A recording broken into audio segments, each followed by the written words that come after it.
வணக்கம் நண்பர்களே, நான் உங்கள் லீகல் விஷன் தமிழ் நியூஸ். இப்போ நாம் எதை பற்றி பார்க்க போகிறோம் அப்படின்னு சொன்னால், அரண்மனை 4 திரைப்படத்தை பற்றிய விமர்சனத்தை தான் இப்போ நாம் பார்க்க போகிறோம்.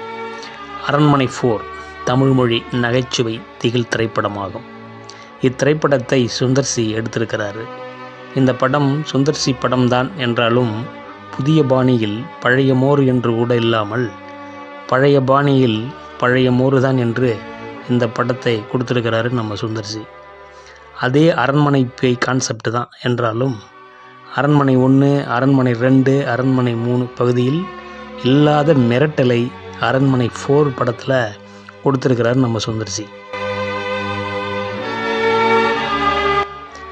படத்தின் கதையை சொல்லணும்னா, நிலத்திலும் நீரிலும் வாழும் பாக் என்ற அமானுஷ்ய தீய சக்தியானது பிரம்மபுத்திரா நதிக்குள் சிறை வைக்கப்பட்டிருக்கிறது.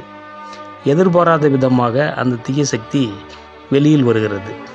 ஆனால் அதுக்கு பழைய சக்தி கிடைக்கல என்பதனால் அந்த தீய சக்திக்கு உகந்த தேதியில், நேரத்தில், ராசியில் பிறந்த 3 பேரை கொன்றால்தான் பழைய சக்தி கிடைக்கும் என்பதால் அந்த பாக் என்ற அமானுஷ்ய தீய சக்தி அந்த 3வரை வேட்டையாட தொடங்குகிறது.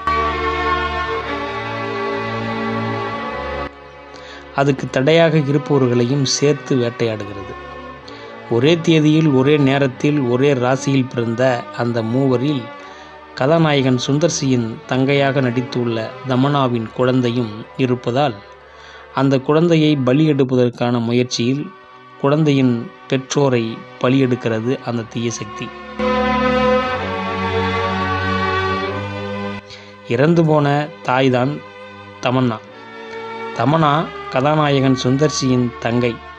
வீட்டுக்கு பிடிக்காத ஒருவரை காதல் திருமணம் செய்து வீட்டை விட்டு வெளியேறி வெளியூரில் குடும்பத்தோடு வசித்து வந்தபோதுதான் தீய சக்தியால் மர்மமான முறையில் வேட்டையாடப்படுகிறார் தமன்னா.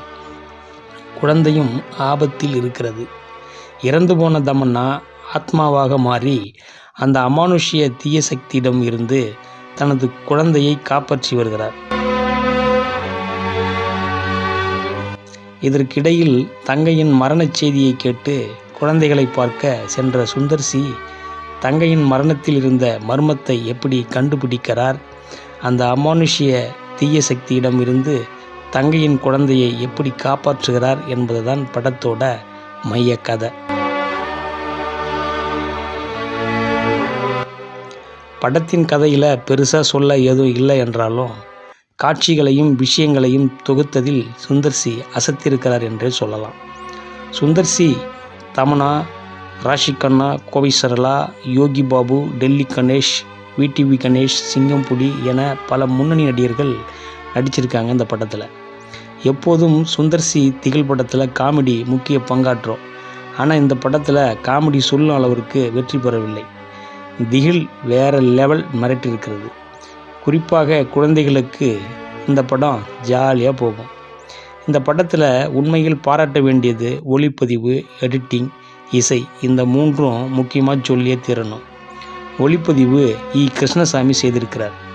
ஒரு திகில் படத்தை எப்படி ஒளிப்பதிவு செய்யணுமோ அப்படி நேர்த்தியாக ஒளிப்பதிவு செய்திருக்கிறார் நம்ம கிருஷ்ணசாமி.